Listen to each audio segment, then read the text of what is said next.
I'm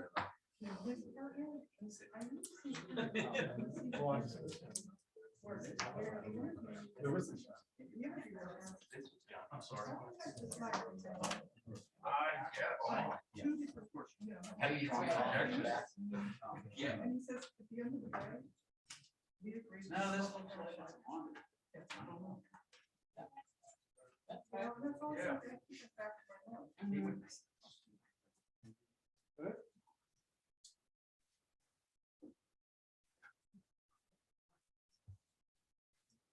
Good. I can hear you. Okay, great. Okay, we start the meeting. Call to order.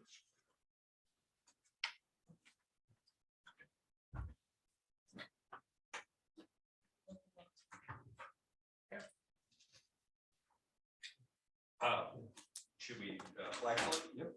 Okay.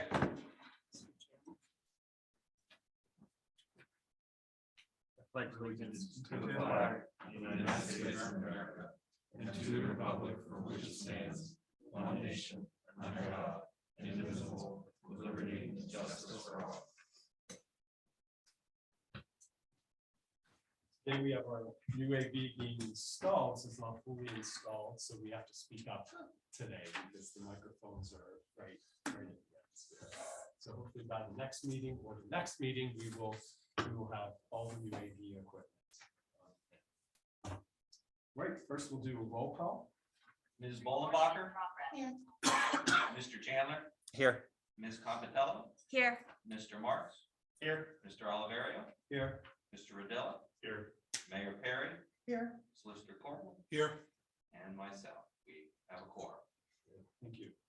Right, first item is the consent agenda. So the approval of the minutes from January 13th, the last meeting, and also the bill list from January 27th is on the OneDrive for all of council. So I need a motion to approve the January 27th, 2022 consent agenda. Second. Second is Colton. All in favor? Aye. Opposed? Abstentions? All right, passes. Okay, so for public comments, at this time, citizens, and I'm going to read this, may address the Crafton Borough Council on any issue appearing on today's agenda. Only residents and taxpayer of the Borough of Crafton will be permitted to address the council.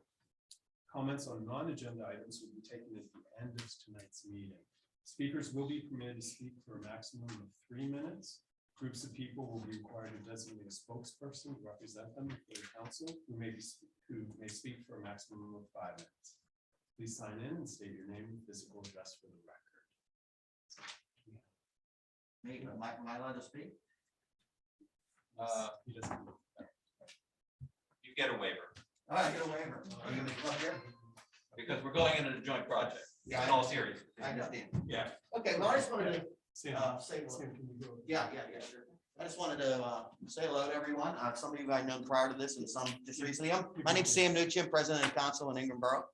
And it was nice to meet some of you tonight. Some of you I already knew, but my main purpose was to talk about that joint project tonight and also to invite you guys to come over to Ingram one day at your choosing, and we can have maybe a joint meeting, discuss future projects and get to know each other. Since it's some bunch of new people here, so I look forward to meeting with you guys and moving forward. When are your meetings?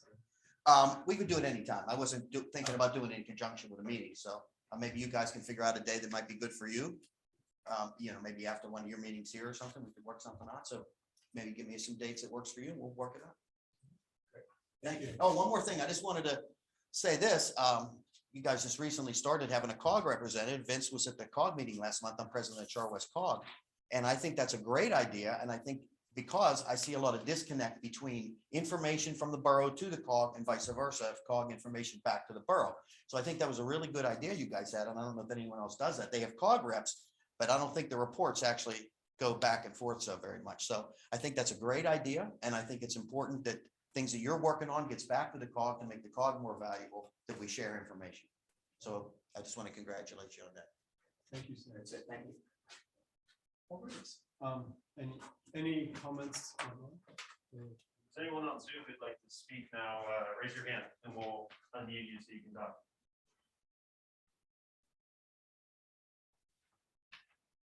speech, 3 other people in, as attendees, but no one has raised their hand. All right, the next item is interviews for Borough Council vacancy.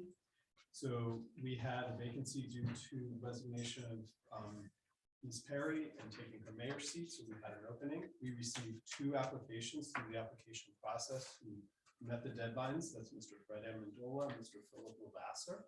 So the process that we have announced at prior meetings was that filling out the application, confirming that there's residency requirements, and then each person will get 5 minutes to present their information to council, along with, after each one, a Q&A session.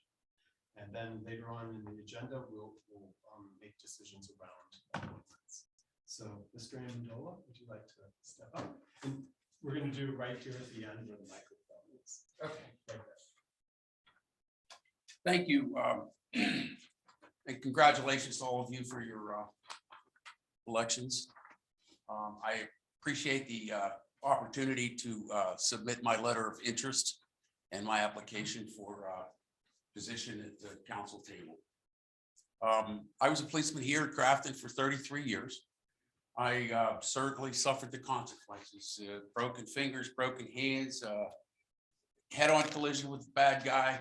But I always kept in mind that what I needed to do here was help the people. And every time a new policeman comes aboard, I always have a little talk with him and make him realize that we are here to help people. You do have to get down in the mud and struggle a little bit once in a while, but basically we are here to help people, and so are all of you.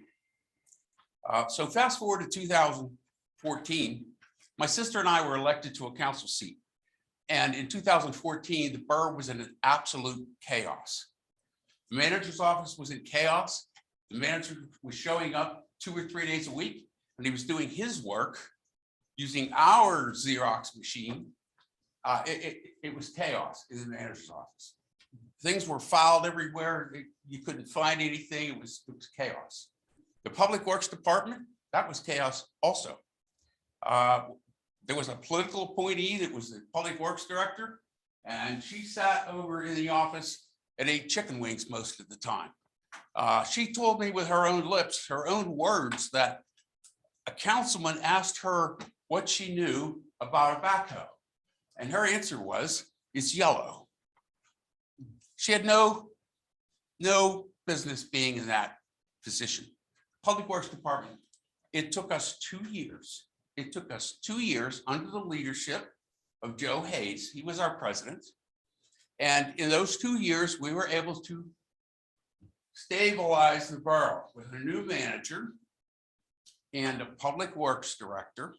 But it took us 2 years. And then we came upon some stability, and things started to run like a well-oiled machine.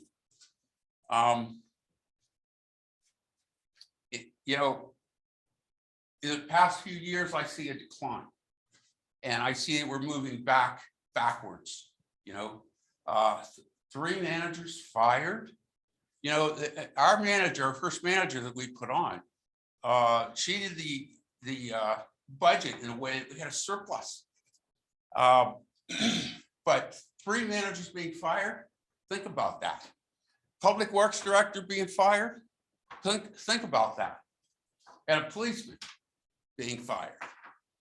Something's wrong there. Something's wrong. I know what was wrong. So I was not very popular with some of the members of, wait, I'm really dry. I wasn't very popular with her. Can I just have a swig? This is an unopened one. Okay, yeah. Thank you. You got a double too. Just a reminder, you have 1 minute left. Mr. Amendola.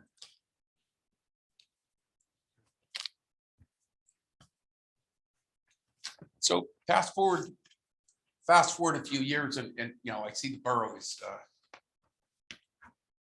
When our first manager was here and we had a surplus, we didn't have to raise taxes. We didn't have to borrow any money.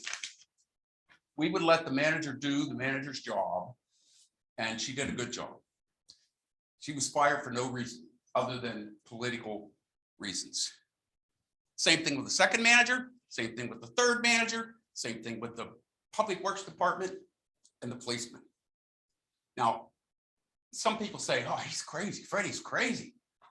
But if I don't stand up and say something about these injustices that were going on, then you know, I don't feel I'm doing the right thing. When I see an untruth, I'm not used to that. Being a policeman, you get to the truth, and being lied to is just. So I believe in truth and justice. And what I bring to this council table is wisdom and history. I've been in Crafton over 70 years. And, you know, I've got a lot of wisdom. And I think since there's a whole new council, I think, you know, it'd be great to work with you. That's probably 5 minutes, right? You got 10 seconds. 10 seconds. Thanks very much. Oh, wait. No. Oh. Q&A, yeah. Sorry. Thank you, Mr. Amendola. Does anybody have any questions on council for Mr. Amendola? I have a question. So, Mr. Amendola, you mentioned a lot about the history, and history is absolutely important. And I think you've covered a lot of maybe some of the more pressing issues over the last couple of years. But now that we have a new council, and I mean, at least from my experience, I've seen a pretty steady manager, you know, performance on our side. Today, what would be the most pressing issue for Crafton? Like, what would you be focusing on today, other than bringing history to the table? Stability. Everyone's got to work together. Everyone's got to remember that we're here to help people. And you know, what's the most pressing issue? Safety, I think, because I came from the law enforcement side of it. So safety. When somebody would call me on the phone and say, hey, there's a problem in this street, what can we do? I'd get on the phone and make the phone calls to you know, because public safety to me is the most important thing. Sure, it's important, but what would you change about it today? Like, what's not going well with public safety today? Well, they got rid of the policemen, and we need 10 policemen here. And I would be happy to sit in an executive session and tell you all the reasons why that we needed a 10th policeman. We got one, and he was here for a year, but through politics and BS, they got rid of him.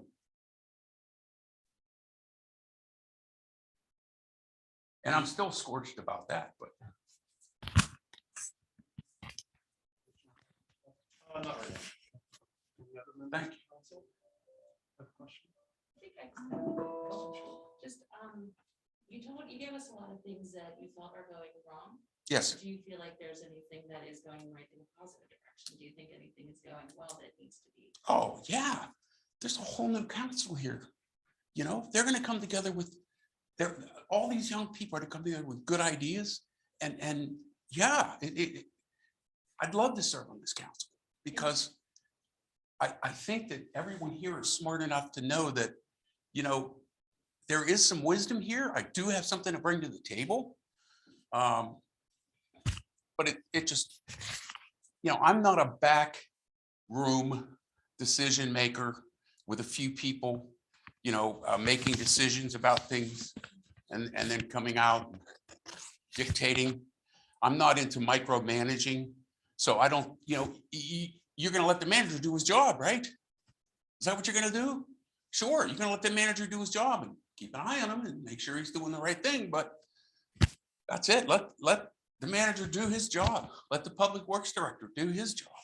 Rob came here with 33 years experience from the city, and he set up snow programs, routes, you know, for the snow clearance and leaf stuff. And he did so much that we were lacking. And politically, he got fired because he wouldn't be micromanaged. And that's what happened to the 3 managers too. Now, I'm not going to sugarcoat anything. I'll tell you, you ask me a question, I'll tell you just how I feel about it. And it's going to be the truth. I hope that answers your question. Any- oh, go ahead, Kirsten. I'll go next. You have talked about, sorry, you've talked about how long you've been in government. So my question for you is, can you share with us 3 things just to limit time up to 3, you can do less than that you've seen done well elsewhere that you would like to try to bring here, programs or policies or the way they do things? Can you think of something that you would like, that you've seen elsewhere that you think you'd like to bring here? Yes. Shaler Township has a program with their police department where one of their officers actually is embedded in the Federal Bureau of Investigation. And you know, it's a free program. It doesn't cost the borough anything. And they he has all the resources of the FBI agency because he's part of the FBI team. You know, he works his regular shift, doesn't cost the borough any extra money. You know, they're doing all kinds of things in Shaler Township. I mean, they've got the resources. They can call down to the FBI office and say, I've got this blood and I've got this or that. I mean, I don't know what, but they have the technology. They send them to the school, the FBI school in Quantico. And yeah, it's a good program we could get involved in. We have here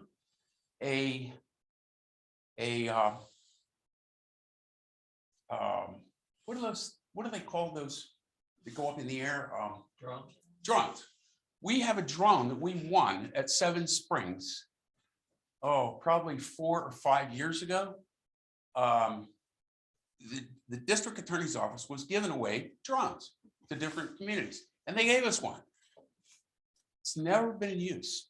It's never, you know, you have to send a police officer to school to operate the drone. But what an asset that would be for the police department to have that drone running. But it's sitting collecting dust, probably in the safe downstairs. Never been used. Well, that's 2 things. I don't know what a third. There are a lot of things.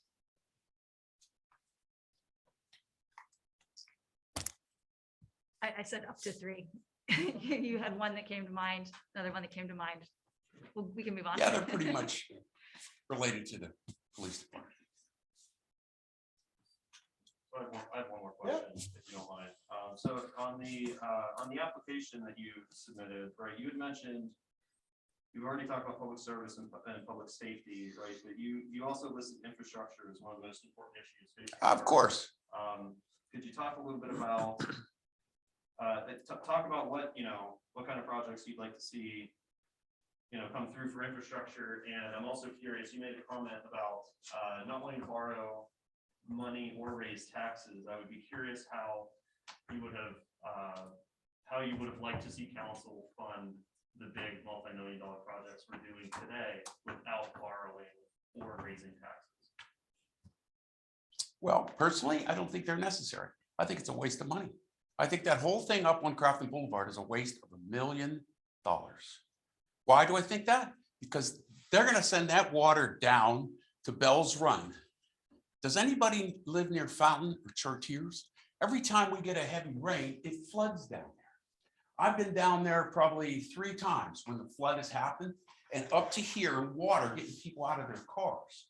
Now they're going to send extra water down. They're going to put it in the tank, and then they're going to send it down to Bell's Run when it rains. You know what? It's going to be a disaster because people's basements were getting flooded down there. But I'm not a sewer guy, or but that's how I see that. How would you propose that we funded? I'm sorry? How would you propose we fund large multi-million-dollar projects like that? You'd have to prove to me that it's necessary, because I don't think it's necessary. I don't think that this town is a mess. They dug up the road on Crafton Boulevard all the way up to Starrett Street for overflow. Not necessary. Not necessary. There are only 1 or 2 documentations on Starrett Street of flooding basements. You go all around the rest of the town, we don't have anything documented about flooded basements. So do you think the most important infrastructure issue then is that we're spending too much on infrastructure? Yes, that's not necessary. Okay.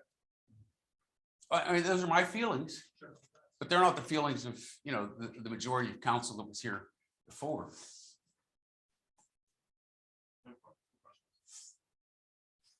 Any additional questions? All right. Thank you, Mr. Thank Hamilton. you. If you could stay here towards the end, because we will do, not right now, but we'll do a roll call vote, so if you get elected. you'd like- Yeah, can I just mention one more thing? Sure. In 2014, my sister was president of council for a while. And I had learned about the, well, Joe Hayes was president on the first part of it, but the comprehensive plan. I had learned that if we were to team up with a neighboring community, that there was money available in a grant. As long as you were teamed up with a community. And so we did that. We teamed up with Ingram. And we got a comprehensive plan, which is just, it's a map. It's sort of a guide as to some things that we could do to better the community. But that was a pretty good accomplishment that I was very proud of and happy with. And of course, Coletta and I worked hard on trying to keep that gas station out of there when, you know, down at the athletic field. She and I worked very hard on presenting the feelings of the community. You know, while there were secret meetings going on and backdoor deals, and there were all kind of things going on. And I call those out when I see them because they're not right. Thank you. Mr. Hamilton. Thank you. Wait, Mr. Lavassa?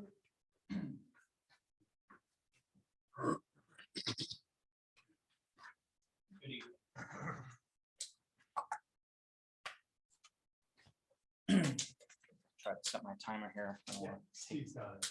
Thank you. He's just with Ira. Answer this. Ready? Bill probably wants to look to make sure he doesn't. Good evening, council members. My name is Philip Lavasser. I live at 401 Clearview Avenue, where I reside with my wife, Jacqueline, and our children. We've been there since the summer of 2012. I appreciate the opportunity to stand before this body as an applicant for the position of council member.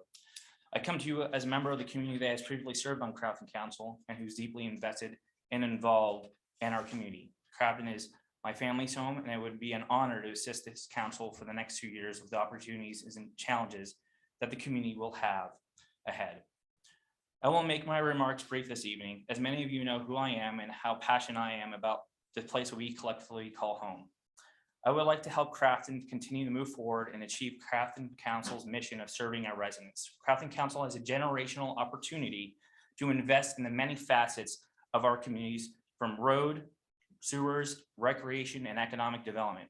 I like to contribute my skills and institutional knowledge to help this body make strong fiduciary decisions that will ensure that we set this community on a trajectory for longer growth and stability that will ensure Crafton is a competitive place to live, learn, and thrive. And those are words, live, learn, and thrive, that come from our comprehensive plan of 2017. As mentioned in my application, I believe I'm uniquely qualified to assist council to achieve the aims of the recently signed consent order agreement with Algasan, which was previously signed at the end of 2021. And in the end of 2021, we resolved that we would move forward with projects such as the Crafton Boulevard project, such as the Fountain project. These sewer separation projects are critical. All right, I'm going to put down my paper because it makes me very nervous to speak from that. But I will just say this: this community is a wonderful place to raise our families. We have an opportunity to invest over $9 million of our bond proceeds in things such as new park facilities, a new public works facility. We have a monumental challenge set before us in that consent order.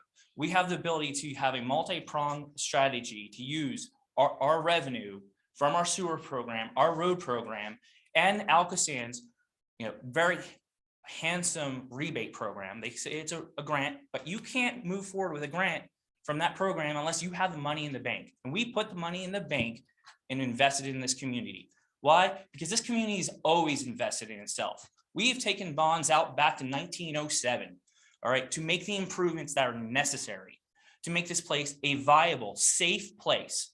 Many of us say they want safety, but if our police officers are going to serve in the community, we have to make sure our infrastructure is able to be safe for them to travel.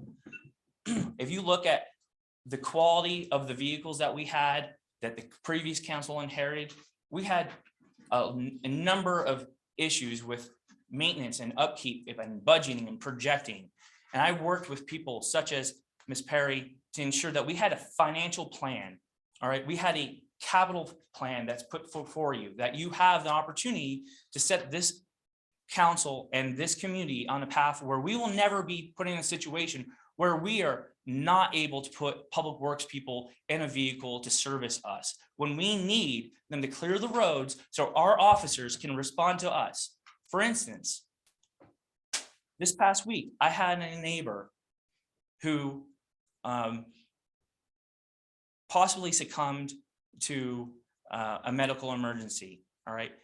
Without having the proper infrastructure in place, the police and the EMS would have been able to get to them up on Harris. Why? Harris Avenue, prior to my coming to Crafton Council, was a brick street that had an ice sheet on it. They had to put barricades on both ends of the street.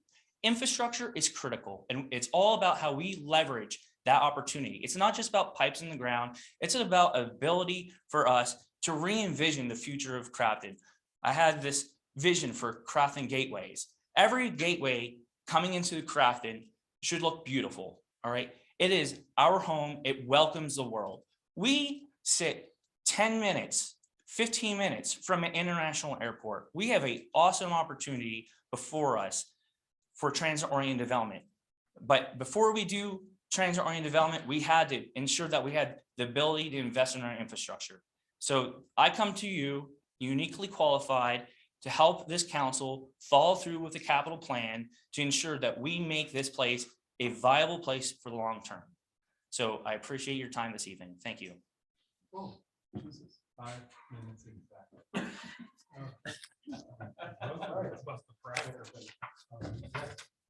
So, do any members of council have any questions for Mr. Levesque? I'll go first. I'm going to ask you the same question I asked previously. You could think of 1 to up to 3 for time's sake. Things that you have seen or thought of, seen, I guess, in other areas or in other municipalities that you think would be good for Crafton.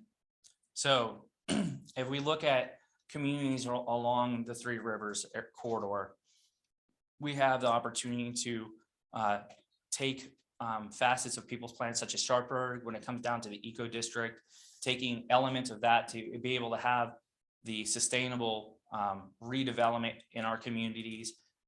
That is something that's, I think, key. With regards to municipal cost sharing and consolidated services, there has been initiatives throughout Allegheny County to help drive down the cost of services or at least stabilize the cost of services. I think that is incredibly critical, especially when it comes down to fire districts. I know Crafton VFD is very interested in becoming part of a fire district. Thirdly, with regards to, I mentioned transit-oriented development, we are key. Before the pandemic hit us, we were a prime target through the county to be considered for transit-oriented development. And so I think there's an opportunity for us to see what has been done over in Shady Side and done on the East Corridor to leverage the busway that we have to make the airport more accessible and make Crafton a destination between the airport, the North Fayette Robinson corridor, and downtown. So I think we have a new opportunity to see some of those elements that we've seen in our participation on Connect. Any additional questions for Mr. Levesque? Yeah, I have a question. So, you know, there's a lot of similarly to the last question I asked, right? So there's a lot of worry about, you know, about some of these initiatives and projects raising taxes for, you know, our constituents. You know, how do you think we can keep that under control? So I think the first thing for us to do is to ensure that we have a healthy tax base, that we're bringing in the residents that are going to be able to maintain their homes and maintain incomes that will help us all, whether you're a existing resident or somebody that's going to live here in the future. If we have a decline in residency here and everybody is aging in place and on retirement and it's lopsided and everybody is on a retirement income, you don't pay retirement, you don't pay taxes on retirement income. So it's important to have a balance between the newcomers, and we pay a newcomer's tax here. It's true. If you get assessed today at sales price, you're going to pay that tax, and that's all fair here, because our forefathers, mothers, people that have lived here prior, they invested all those years in this community. So I think there's a balance there. So being able to use cost containment, make Crafton an attractive place to be, because for instance, if you look at what's happened in Wilkinsburg, they're under consideration for an annexation. They have a huge problem with cost containment of services because their real estate values have plummeted to such a degree that if you try to come in and invest in that community now, you are going to pay a steep tax, a discount rate from community, if you were investing in Mount Lebanon to Wilkinsburg, and we cannot fall in that same issue. So I would say first thing is continue on the path that we have with investing through the capital plan for the next 5 years, because I think that's going to stabilize where we are and enable the homes to either be stable or appreciate, which should balance or help balance our balance sheet in the future. Long-winded answer, sorry. Any additional question? If no one else has one, just since in your previous answer you mentioned Connect, what has been your involvement with Connect? So early on, when I was a part of the comprehensive plan in my first 3 years on council, I was actually heavily involved. But as things took off with family life and being holding other positions on council, I didn't have as much participation. But going back to Connect, the initiative of the neighboring communities and working together, I found a lot of value, and I was always very interested in the subject matter when it came to this the transit-oriented development aspect of Connect. So that's I always focused on that when I participated with Connect. And I had involvement with Port Authority. I had meetings with Port Authority. 2 years ago was the last interlude or intersection I had with people such as Breen and other folks down at Port Authority.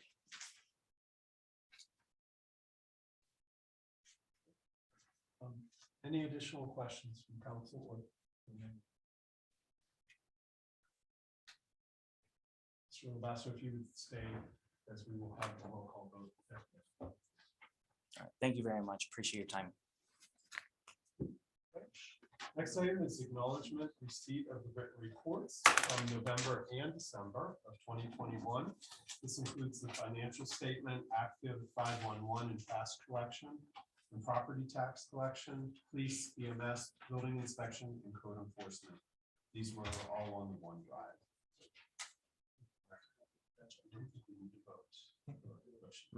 All right, President's report. I have nothing to report for this meeting. We have all the other items on the agenda for tonight. Mayor's report. Very briefly, I just wanted to mention that the county is providing upgraded radios to many of the surrounding municipalities in an effort to go digital and to increase the bandwidth. They are providing 5 of those for the Crafton Borough, and we will be using those to replace the oldest ones. We will have 4 more. The company who is fulfilling the contract has offered to each of the individual municipalities to be able to purchase up to the end of March, I believe, at the county's price, which would be a significant discount. So I will be taking this to the finance committee to look at. It is very likely that the fire department cares money would qualify for this. So really getting a little bit more about that. And then I just wanted to mention that I did just receive the police department's annual report. I will be reviewing it and providing a summary at a future meeting. And if any council member is interested in seeing any of the details, I will be happy to meet with them to share hard copies. There's a number of information that's based on it. So we want to keep that. So that's it for me tonight. Thank you, Mrs. Fair. The engineers report. That actually shouldn't be on there because we covered that at our last meeting. That's, yeah. Said it. As we work out yeah, I'll make that note. Assessor's report. Yeah, just announcing that there'll be an executive session of council immediately following the meeting tonight to discuss personnel matters, potential litigation, and to obtain the advice of the solicitor. That's the end of my report. The manager's report. I uploaded a written report to the OneDrive. Any questions? Okay. All right, we're going to go through our standing committee reports. We do this at every meeting, and the first one is the Finance and Administration Committee. Ms. Perry? Yes, so the finance committee will be meeting next Thursday, and at that meeting, we will be reviewing the 2021 financials. I believe that the unannotated versions are in the council drive. We will be going through the entire financial report with our consulting financial people, and we'll be able to provide before the end of the month an annotated 2021 financial report that available to the public. And then the other big issue from an administrative side is that late last year, council had asked to have an administrative assessment performed, and put an RFP, the previous council put an RFP out. And we, just before the new year, got 5 responses yet. I want to thank the committee for standing up very quickly and having essentially 2 meetings and a number of discussions to come to council tonight to make a unanimous recommendation to award that contract to Grassroots. They have extensive experience in local government in the region. The consultant, Jason Bailey, who will be head of this project, has an extremely good grasp. He's been very responsive to us. And the committee asked for some additional information. We vetted down to two organizations that we had interviews with. The committee asked for some additional reports, and based on those reports and all of the information, and based on all of the information, we came to unanimous recommendation for Grassroots. Does anybody have any questions that they'd like to ask about this? What is the timeline for that? So basically, we're looking to, they're ready to start pretty much immediately, and it will be approximately 90 days. It may be just a little bit longer, but that's what we've asked for.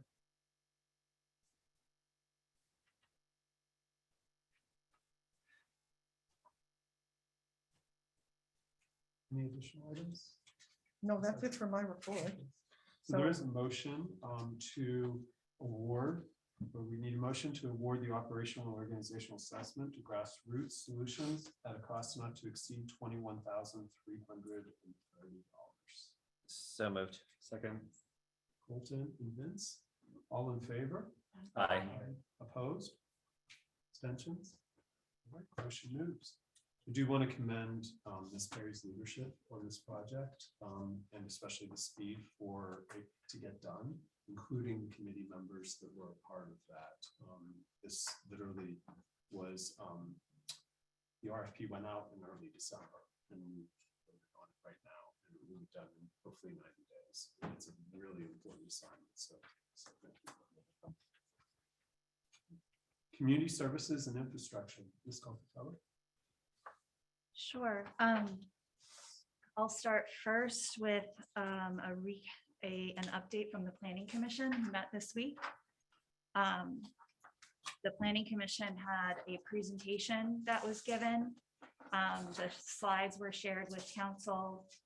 Essentially a group of consultants or a group of designers that are involved in a collaborative working group. They do, I don't have a good definition for it. They reached out to Crafton to offer a volunteer community event, community workshop. This is building upon some previous work that was done, including the comprehensive plan. One of the people that reached out to us with this group was with Pashek that did the comprehensive plan. They're also building off of a plan that was done in conjunction with Connect and Port Authority that included Crafton a few years ago. And one of the people that reached out to us, initially reached out to Doug in December, was with the Port Authority. So they came, the Planning Commission, we had an update.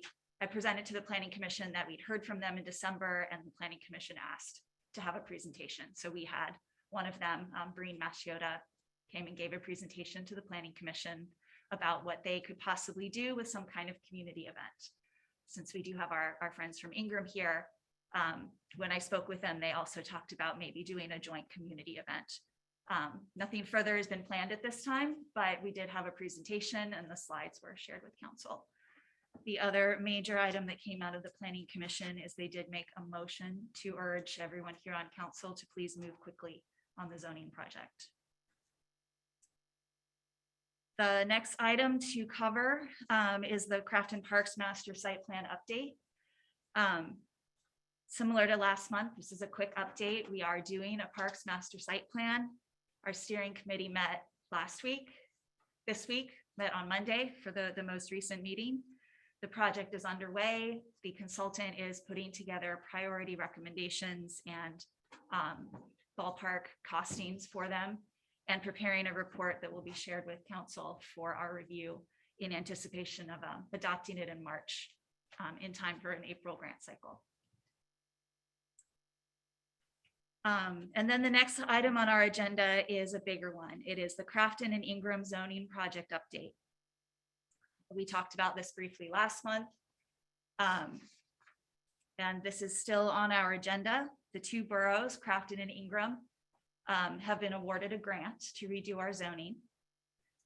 This process started in 2019. At that time, it was only Crafton. We put out an RFP. We got 4 responses. We went through a round of interviews, but then the project stalled for a number of reasons.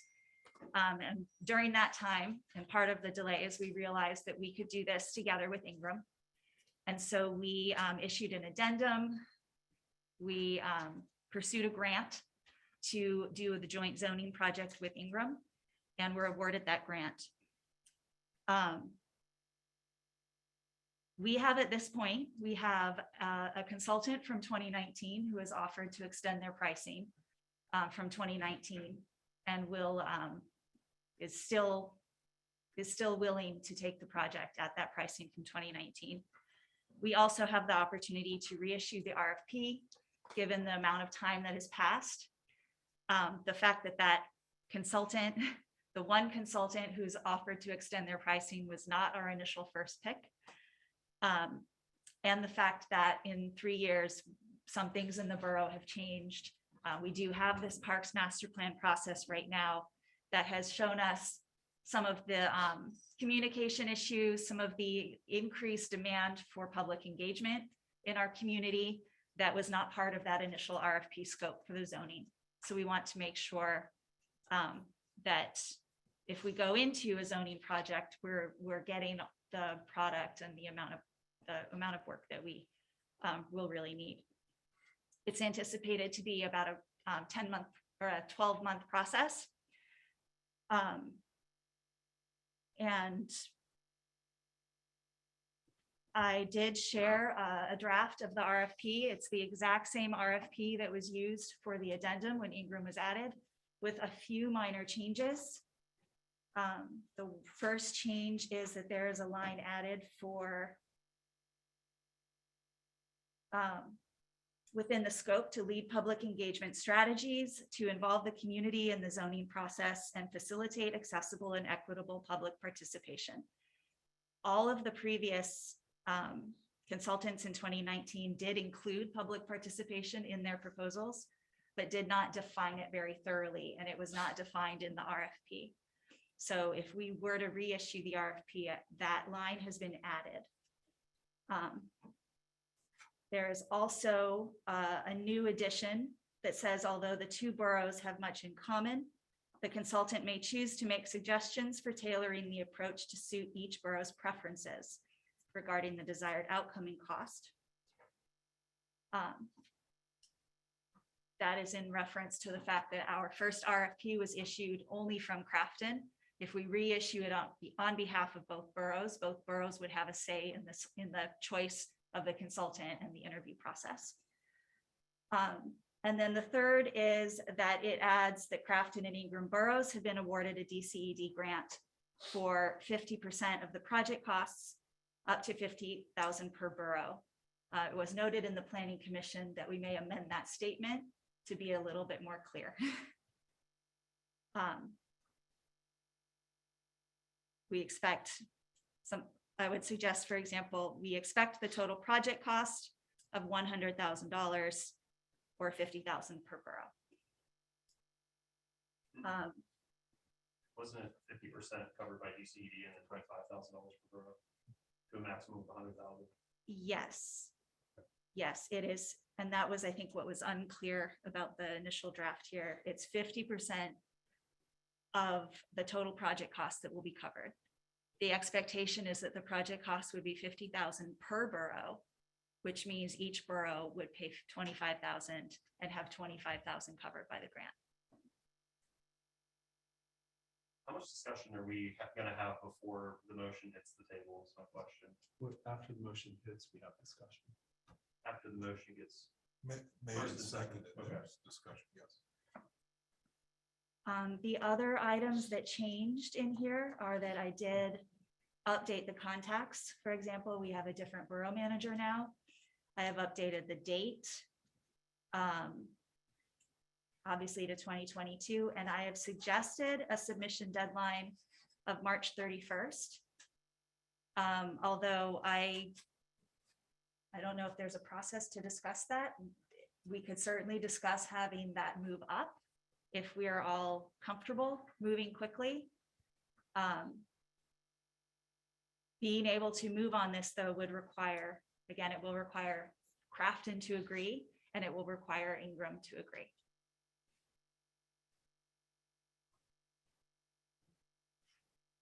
Anything else on this item? I covered the main points. So Information was presented on the OneDrive for everybody. So there is a motion associated with this, and this is to authorize the interim manager to advertise and solicit requests for proposals to update the borough zoning ordinance. Do we have anybody moving this motion?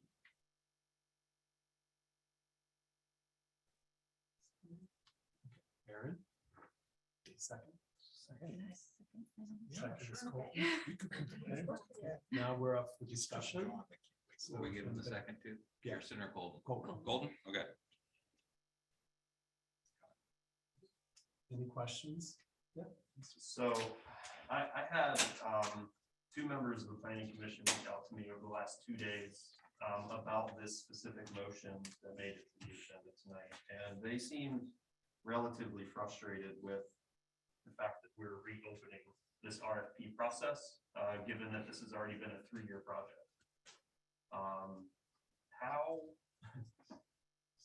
I guess like this obviously went through planning commission, and it doesn't sound like it was, unanimous. And from what I understand, there were some folks missing from the meeting too, where some of these decisions were made. How's the feeling there?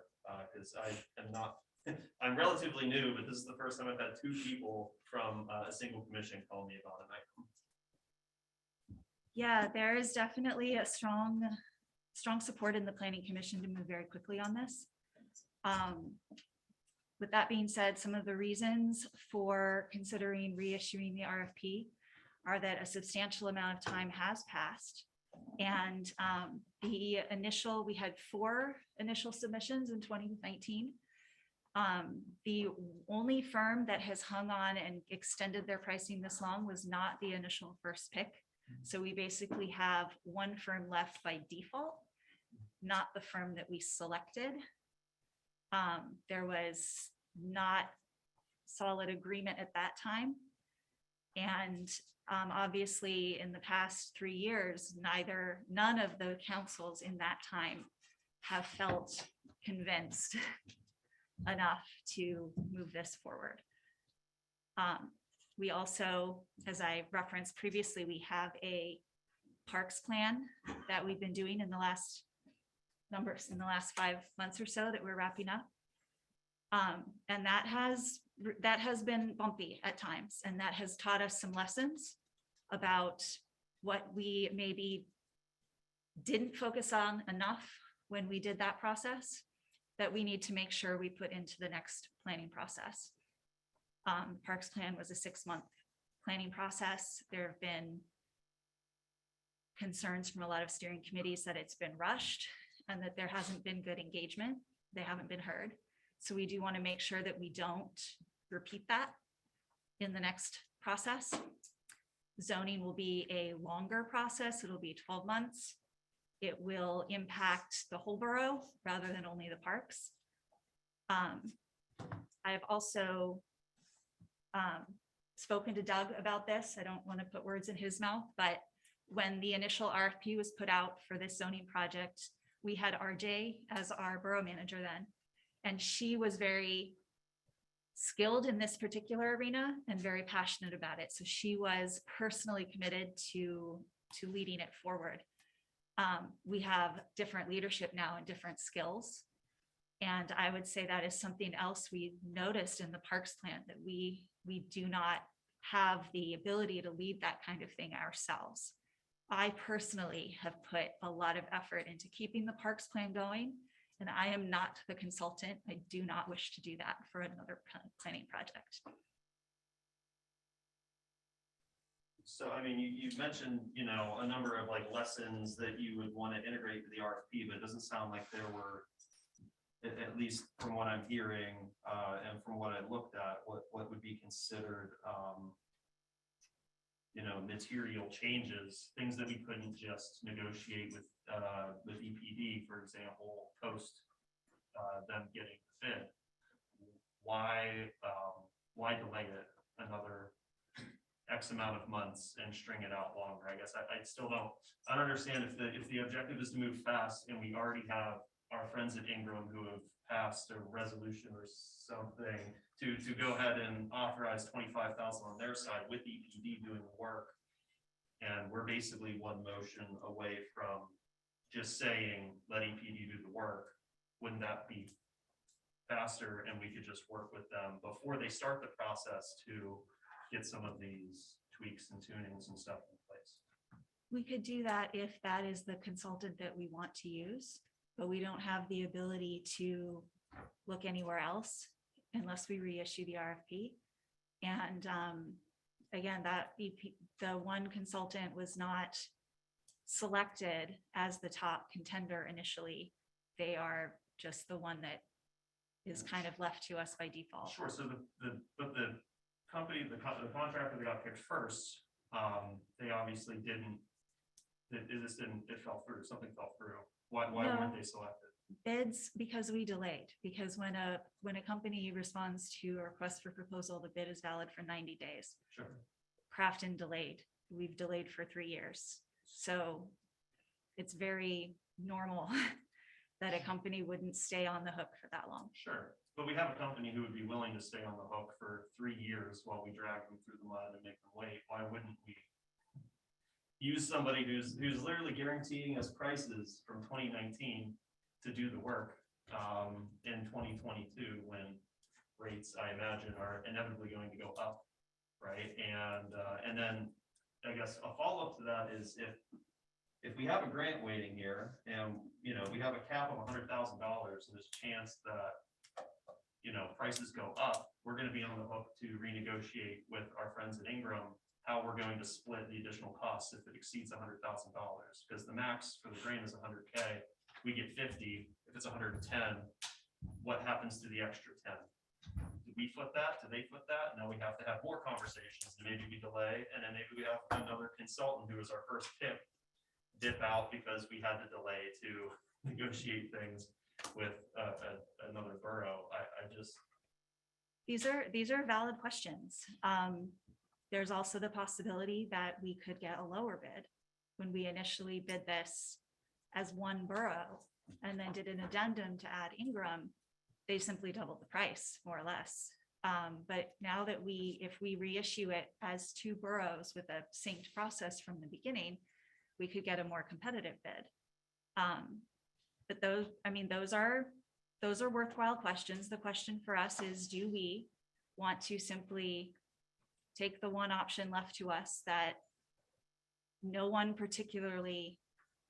here has met with or interviewed, and the planning commission did not recommend at the time, and council never agreed on?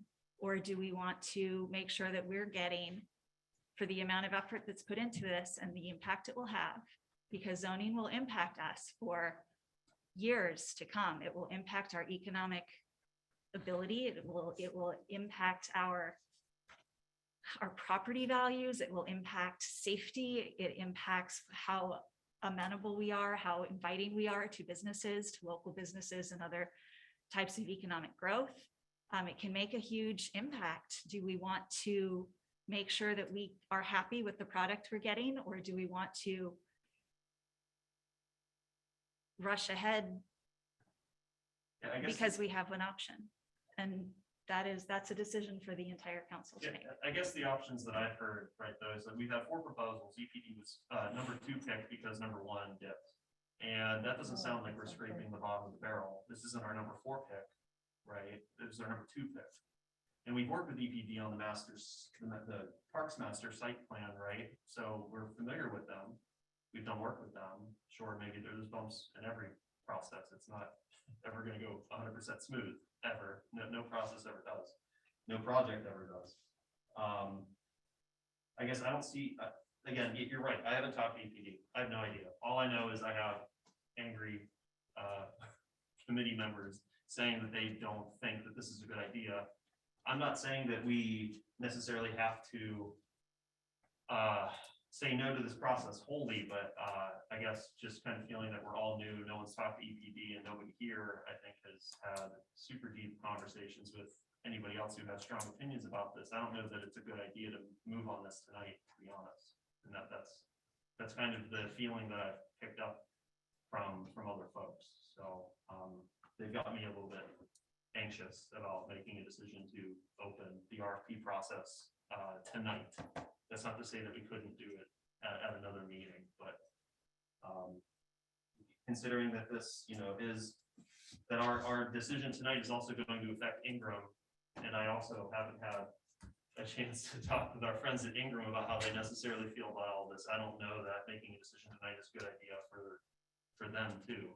Have you read the RFP and all of the proposals? They are all posted on the council. I did not read them at length, but I did look through them, and again, the highlights from the folks that reached out to me, I looked through those, and again, it just other folks seem to believe that we can make these pivots and adjustments without having to extend this process for another 90 days or whatever to make a decision.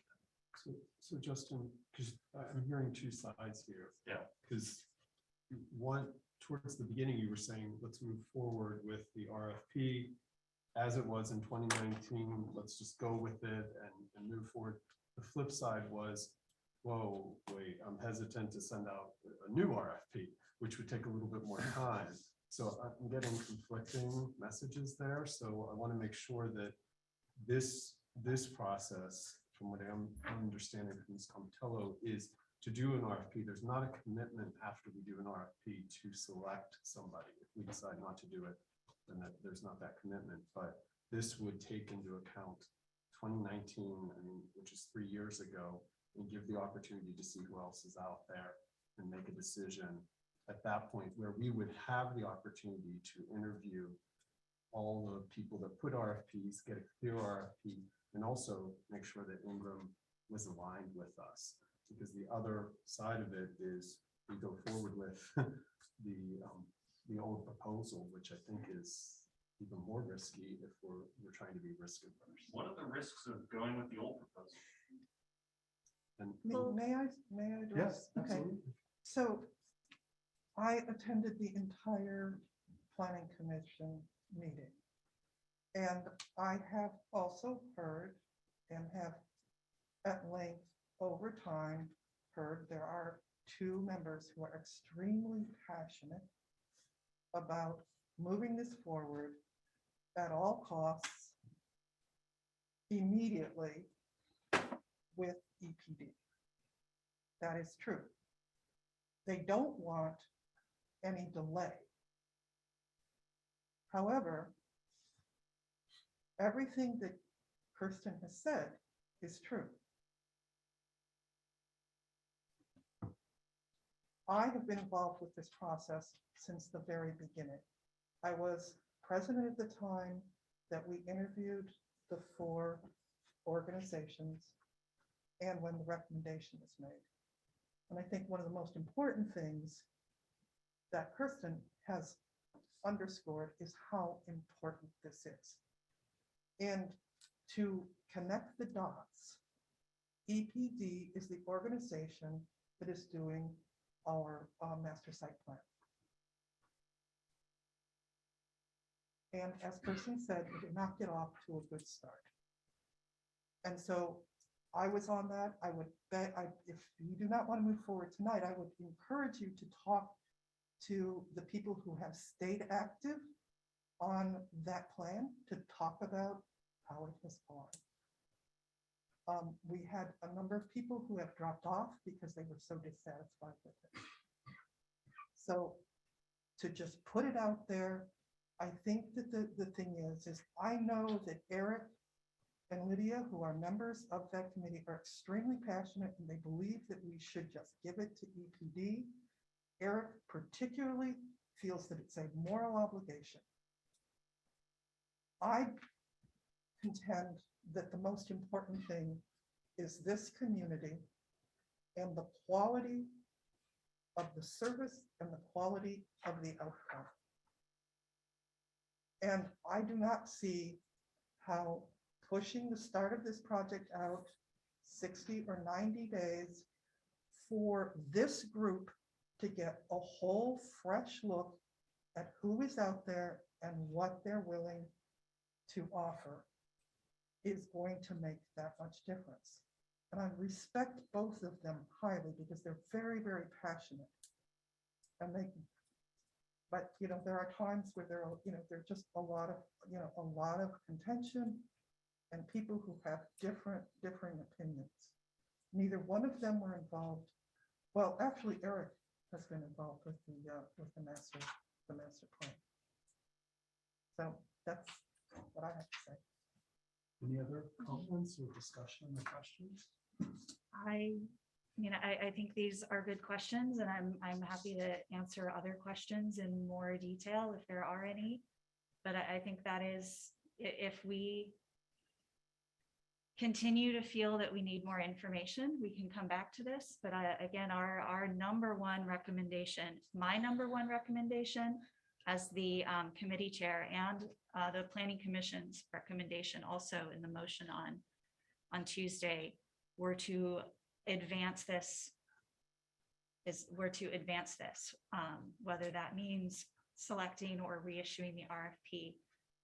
And Lydia stated that she would abide by either, obviously, because it is not the planning commission's ability to select the consultant they want. It is council's ability to select the consultant. And we do have concerns about another planning process that we've been through that we want to make sure when we go into the next one, we do it the right way. We have a better outcome. We have delayed on this for 3 years. And we should move quickly, but we also need to make sure that we get the right product. That we get a process that is going to go well and have our community, our 2 communities, feeling like they're included. And not have what we have had in the last 6 months, which is a regular litany of people reaching out, complaining that they're frustrated with the process. To me, that is, and this is my personal opinion, but to me, that is a huge reason to make sure that we go into this intentionally and carefully and choose a consultant that is going to give us the right process for us. And I think that by issuing the RFP again, we can go into this with clearer eyes this time. We can do the process jointly with Ingram and they can be a part of the selection process, which they weren't initially. And I would say that we can invite that other consultant to resubmit. And now that they also have been through a process with us and they see the amount of engagement this community needs, they may decide to present their process a little bit differently and tailor it to us. And that would be an excellent outcome, but it's not one that I am willing to decide on without them making that pitch to us. So if I'm reading between the lines, the concerns right now is we want to reopen the RFP process because of how EPD is handling the site park site plan, and we're worried that we might hit similar bumps with them specifically for this zoning project. Is that what we're worried about? Because this just sounds like we want more bids and we want a fresh perspective. But like, is the worry EPD then, or is it that we really expect some drastic change to the proposals that we would get? Because zoning ordinances are zoning ordinances. They're not particularly sexy. They're not particularly exciting. They are very important. Well, they are if you're the right person. They're They're very important. They're very important, right? But it's not like we're talking about, green space architecture or, something, some other stuff that maybe somebody brings some new crazy idea and completely drastically change the trajectory of the zoning, project. what we initially put out was also there were a number of things in that RFP that each consultant addressed a bit differently. And some of them did not address as well. And if we do go with the one proposal we still have on the table, it didn't quite get all the things we were looking for. So they could come back and they could touch it up. We could get other bids that would touch it up that would offer something a bit different. The initial RFP did not include public engagement in the scope, and that is a big deal in Crafton. Our citizens are very engaged. They want to have a voice. They want to have a way to participate, and they want to, and I think it's important that be not only in the scope, but clearly delineated in the scope. I don't want to just say there will be public engagement. I think we should make sure that the consultant we bring on board will say, we're doing public engagement and here's how, X, Y, Z, this is what we're doing, this is what we're offering. I think that is a very important material change in the RFP. And it's one that we can also look to our current process with the parks plan and say that we have seen how not having that thoroughly vetted has been an issue. So I'm not just pulling this out of thin air. There's definitely a desire for more transparency and clear understanding of what the process is and a way to be involved in it. There is also the fact that 3 years is a long time. The community has changed, our borough manager has changed. It has been a bit of a struggle. And again, I'm not trying to put words in Doug's mouth, but you're welcome to speak up if you think I'm misrepresenting anything. But we've talked about the borough's ability to really lead and manage a program like this would be ideal for the consultant to take a little bit more leadership on, as opposed to where we were when those proposals came in and the assumptions were made in 2019, when the borough manager was somebody who was specifically passionate about this project and wanted to lead it personally. I think we would struggle with that now. There was something else and I lost my train of thought. I think the March 31st deadline, or that you had mentioned, that also can be moved up. That can be changed. That was, So it doesn't have to be 2 months. yes. I was just gonna say, I think that because of how long it's been, a lot has changed in 3 years. We do have other people on the hook. I think that another 3 months is not, at most, is not that big of a deal in the grand scheme of things to make sure that we're getting the best product at this point. That's my thought on it. Short and sweet. Agreed. Any more comments? It's your choice. Yes, it's up to you. Well, I just want to let you know where we stand. on Yes, this. It's please. important. Yeah, I just want to let you know where we stand on this. We weren't really involved in the process to begin with, so I think it's sort of unfair for us to say that this is a good choice or a bad choice, and we don't really have much experience with EPD. So I think the stance for Ingram is that we understand both sides of the story, and I don't know what the correct answer is, but whatever council's wishes are, we'll go along with that. We trust your judgment on that. You've been the drivers of this thing. So whatever you guys decide, we're on board. And you were not a part of the first RFP? No, we were not. Okay. So, I mean, it's unfair for me to say that's a good choice or a bad choice. I'm not part of that process, so I'll leave it up to you guys to decide.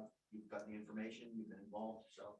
If we accept this part of the RFP, you would have to go into it. Yeah, we're in. If you want to rebid it, fine, we're on board with that. If you want to go with EPD, we're okay with that too. So whatever you decide, we're in on. It's the RFP, the revised RFP is written to reflect Crafton and Ingram. All right, we have a motion on the table that's been second. Is the motion again is to authorize the interim manager to advertise and solicit the RFP to update the borough zoning ordinance. So we'll call a vote. All in favor? Aye. Opposed? Abstentions? Passes. Okay, thank you. Oh, anything else, Ms. Compton?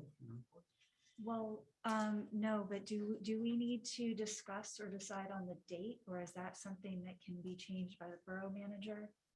Is that, I don't know if it needs to be, or if we need to discuss that, or if the borough manager can consult with Usually, Ingram and decide on an appropriate unless date. there's a strong will of council that they want, that is a flux, that's up to the purview of the manager. It's administrative.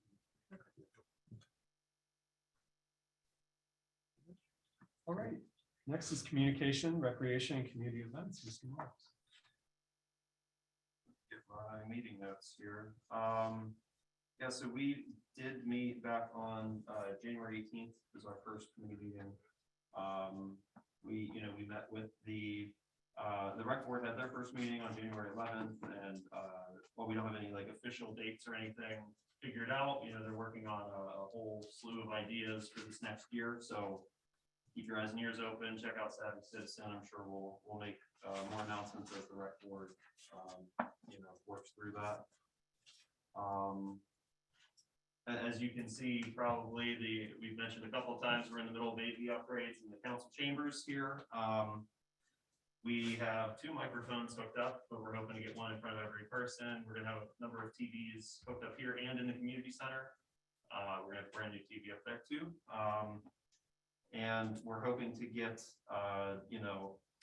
some things like Zoom instructions for our constituents, so that maybe participating by Zoom is a little bit a little bit easier to understand, as far as like steps and what you can expect as a participant, virtually. Yeah, so that should be finished by, Doug, what were we saying? They were saying Mid next week, mid-next week. Okay. the basis guts will be in. So enjoy it from home, or, stop down here during one of the council meetings, check out the new fancy tech that's hopefully keeping everything a little bit more open for folks who maybe can't make the trip. We're also working on the next version of the newsletter, so keep your eyes out for that to hit your mailboxes. When were we shooting for? It'd probably be in the mail by mid-February. And also if anyone here or listening has material that they'd like to see in the newsletter. Yeah, please reach out to Doug, to the interim manager. And we'd love to have more content to consider. And yeah, I think that's about it for material things that came out of the. Thank you, Mr. Marks. Commission vacancy, Mr. Chairman. The only thing I have to report is that we did meet yesterday with the borough manager and just worked on ironing out some of the details of how this is going to look. How people will apply for vacant positions and things of that nature. Just ironed out some of the details of how that would look to get some of these vacant positions filled. Hopefully by next meeting, we'll have more information on that. I think we determined that there are potentially 16 Yes, open commission positions. Correct. So there'll be a very significant plan put together on recruiting for those positions and Exactly. the community involved. Can I say something? Absolutely. Do we have a vacancy to announce? Do we have to accept your? no, No. Okay. no, Yeah. that's one of the 16. Yes. We're going to go through a process of what happens at term ends, how to apply. Yeah, because actually technically on paper, my term was up in April of last year. So, Okay. Yeah. I know I'd asked you for the planning commission meeting. yeah, yes, I have an update. just found that out yesterday, yesterday morning. So, Anything else, Mr. King? nope, that's all for me. Thank you. COG, Council of Governments, Mr. Videla. Yeah, so last Thursday I went to the COG meeting, my first COG meeting. It was really interesting. I learned a lot. One thing I wanted to bring to council's attention is there was a presentation from the Cohen Law Group. The representative was presenting about the franchise fee and how he represents local governments when it comes to the Comcast contract negotiations and renewal. I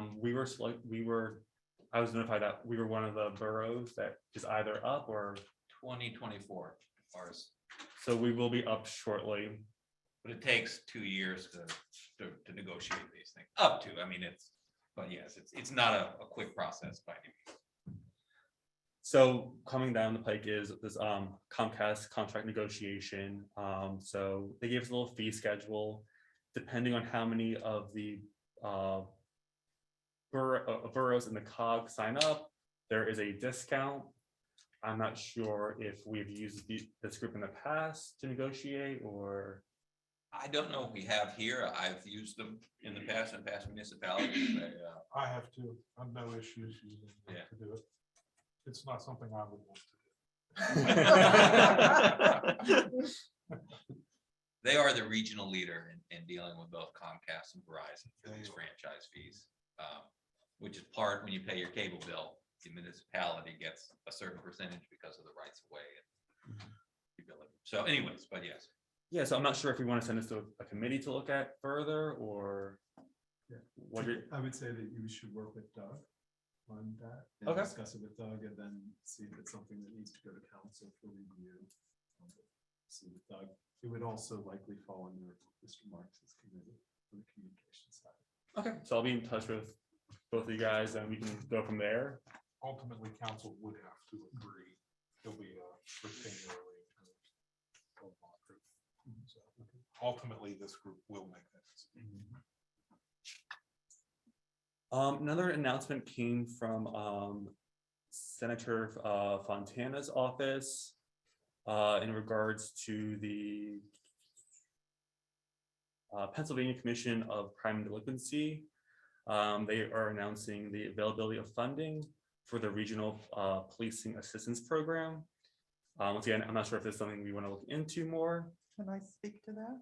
Absolutely. Because we've already looked into it and discussed it. So regional policing has to do with multiple municipalities. And this particular one has a section for existing regional and new ones. We are not in or involved in a regional policing arrangement. And the newly, anyone that would be looking at forming a new one has to have the agreement already in place. And there are no discussions. And at this point, lack of interest in neighboring communities. And the deadline for this is April 5th. April 5th. That's right. So that's been a big piece of my research this week. All right. And then I look forward to our next meeting next month. Thank you, Mr. Vidal. All right, now to the business agenda. We had the resignation of Coletta Perry from Crafton Borough Council to accept the mayor's spot. So there, we'd like to make a motion to accept Coletta Perry's resignation from Crafton Borough Council. So moved, or second. Colton and Kirsten. Seconded. Okay. All in favor? Aye. Ask for discussion. Oh, sorry, No. sorry, missed that. Any discussion? I will just say that this will start the 30-day clock. Any other discussion? All right, all in favor? Aye. Aye. Opposed? All right, motion passes. All right, next is the council appointment. With no objections, we'd like to accept the nominations of Mr. Amendola and Mr. Lavasser for the vacated borough council seat and a roll call vote of council by candidate last name. So Mr. Sample will go through the roll call and we will have a vote by last name. You'll be voting for the candidate that you would like to appoint to council. So is this technically two motions then? The next will be the motion to adopt the resolution around that candidate getting appointed. It's just confirming the vote. You Yeah, have to do it by resolution. Yep. And So do we vote per person or do we like say the name we're voting for? You say the name of the person you're voting for. And from a voting standpoint, the selected candidate needs to have the majority vote. Yeah. Yes, they have to have a majority, depending on the votes they're cast. But I'm ready for that if any issue arises. Okay. So yeah, Mr. Lavasser, Mr. Amendola, or abstention would be the three choices that I'm looking for when I call your name. Ms. Bollenbacher, Mr. Amendola. Mr. Chandler,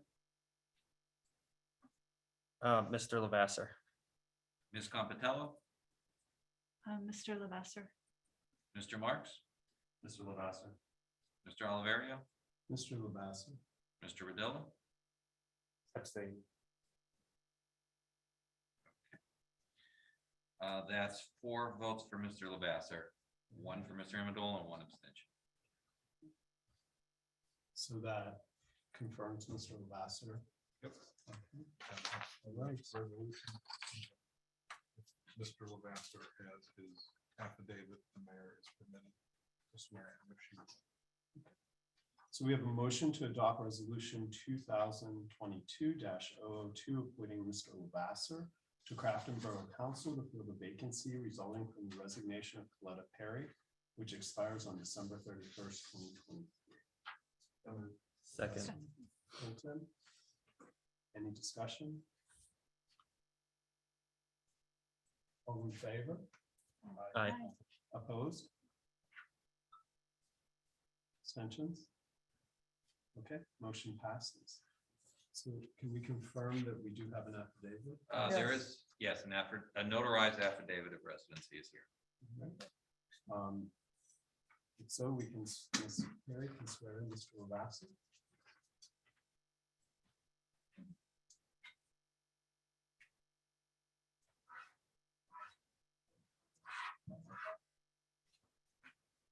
So repeat after me. I, Philip Lavasser, do solemnly swear, pardon? Raise your hand. It didn't come in. Okay, Raise your all hand. right. All right.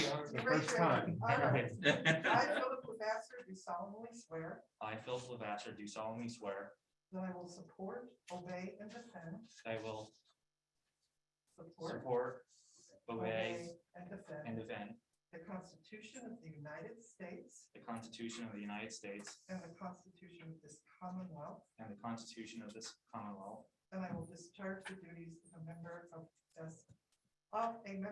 Borough Council with fidelity. and I will discharge the duties of council member with Fidelity. fidelity. Now I understand why they say it 2 words at a time. Congratulations, Mr. Lavasser. Thank you, thank you, thank you. You may have a seat. I would just personally like to address Mr. Amendola. Thank you for your service to the community. It is very, very much appreciated. And I do hope that you will be involved, whether it be through a commission or whatever capacity.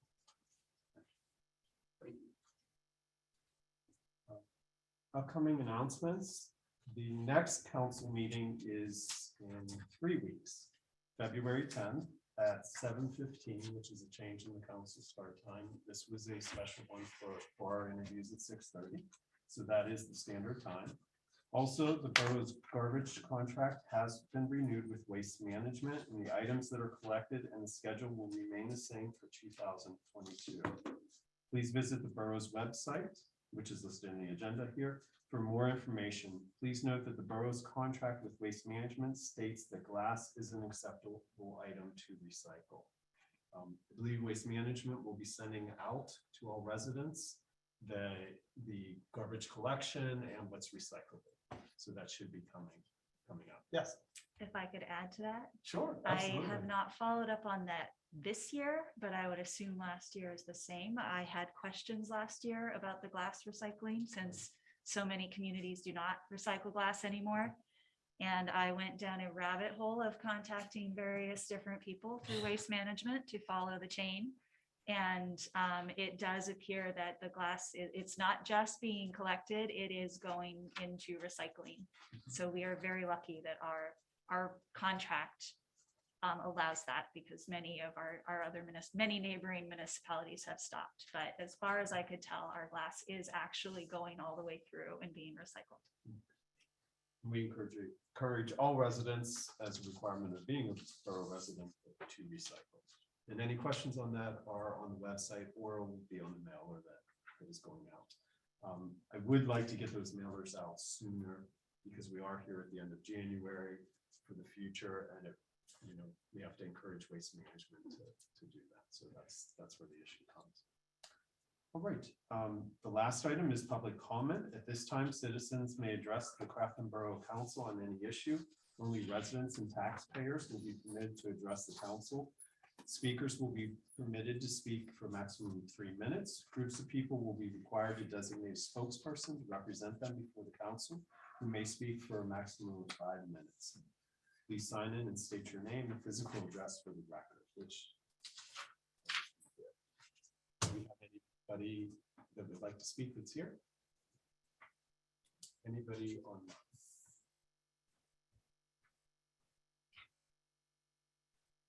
Don't see any hands raised. All right.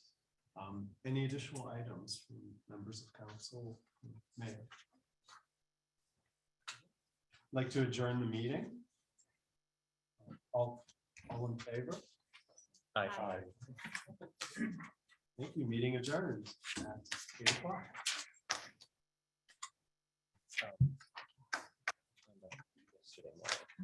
That we do not have to accept my resignation. Or we don't have